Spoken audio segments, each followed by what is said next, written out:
Beans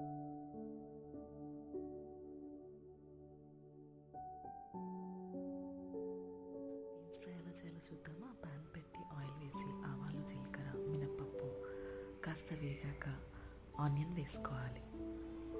ఆ తర్వాత సన్నగా తరిగిన పచ్చిమిర్చి వేసుకోవాలి. 4 రెబ్బలు కరివేపాకు వేసుకోవాలి. మొత్తం వేగాక కాస్త పసుపు, సరిపడా ఉప్పు వేసి మిక్స్ చేసుకొని బాయిల్ చేసిన బీన్స్ వేసుకోవాలి.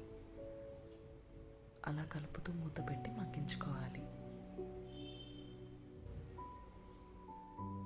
అంతే అండి, simple and easy beans fry. పప్పుతో కానీ రసంతో కానీ వేడి వేడి అన్నంలో సర్వ్ చేస్తే చాలా కమ్మగా ఉంటుంది.